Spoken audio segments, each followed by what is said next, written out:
Hi everyone, this is the Physics 2001 lab introduction for the lab for this week, which is Simple Harmonic Motion. So basically the pertinent physics that you need to know here just has to do with springs and simple harmonic motion, so those two lectures. So what we're going to do is we're going to measure the spring constant different ways and see how those agree or disagree, and you're going to consider different systematic uncertainties that might make one method better or worse than another.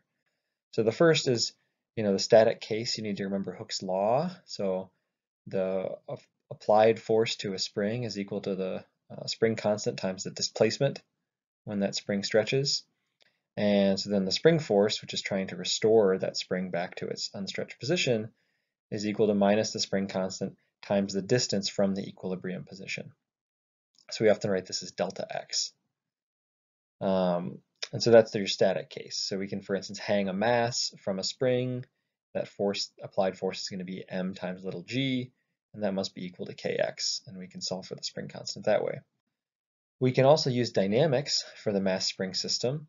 So we can basically put the mass spring system into motion, have the mass bob, in this case left and right, and for the current experiment up and down. We know that the period of the spring is 2 pi times the square root of the mass in the mass spring system divided by the spring constant.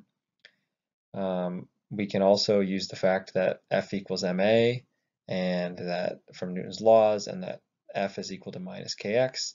And so then we know that the acceleration is equal to the spring constant times the displacement divided by the mass. From all this, we can solve for the motion of the mass spring system over time and figure out relationships for what the maximum displacement is, what the maximum velocity is, and the maximum acceleration.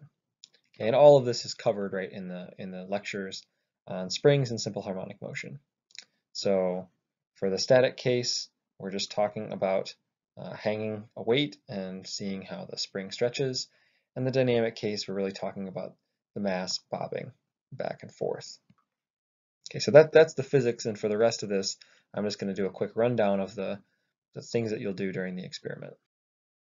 Okay, so first is the static case. You're going to use Hooke's law.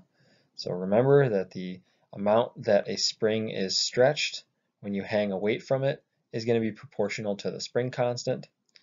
So in part A, somebody measured masses that are hung from the spring and the elongation, and what really the data that's given are the initial and final positions.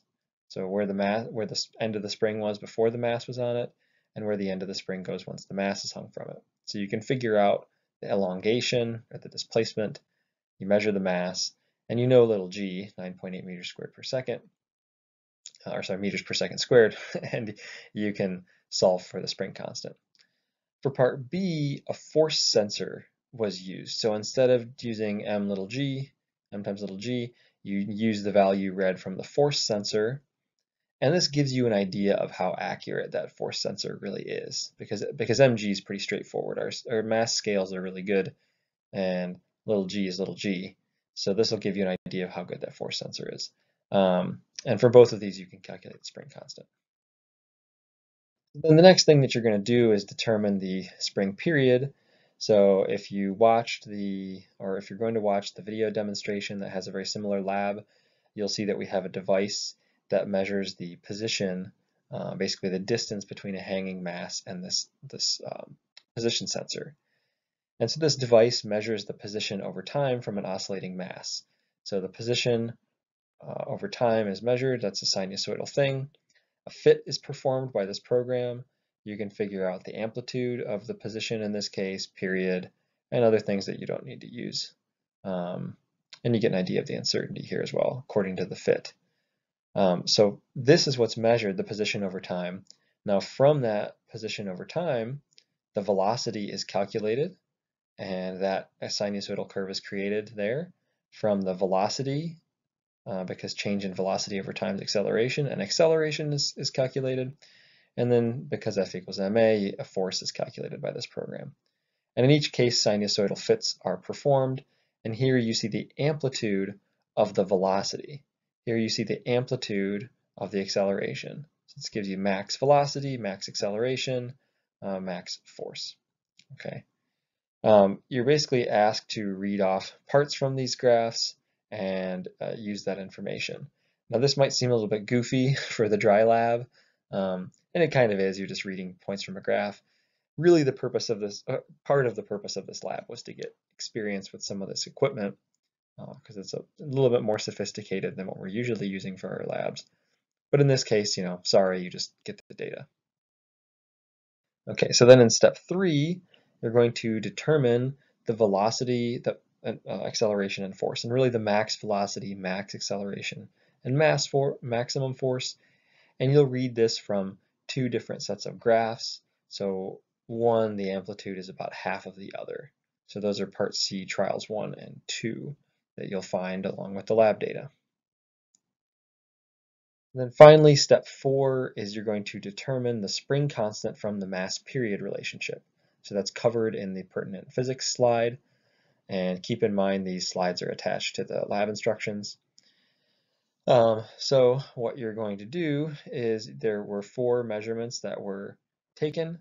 And basically in one case, no extra mass was added to the spring. So there's a weight holder that has some mass.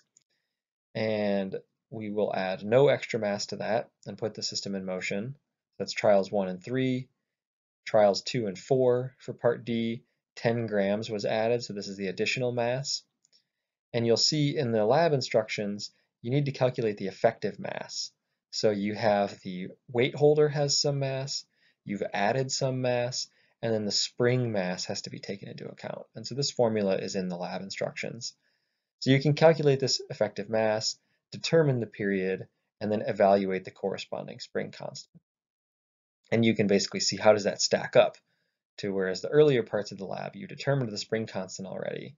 So you could figure out what the period should be for a given mass. And so that's going to give you a chance to compare. So then the final point that I would make is there's a lot of questions in this lab about which method is better, what are the advantages and disadvantages. Think about it and give it a go, but you should contact your TA and discuss it with them if you're unsure, and they can give you some ideas. Okay, so that's it for this introduction.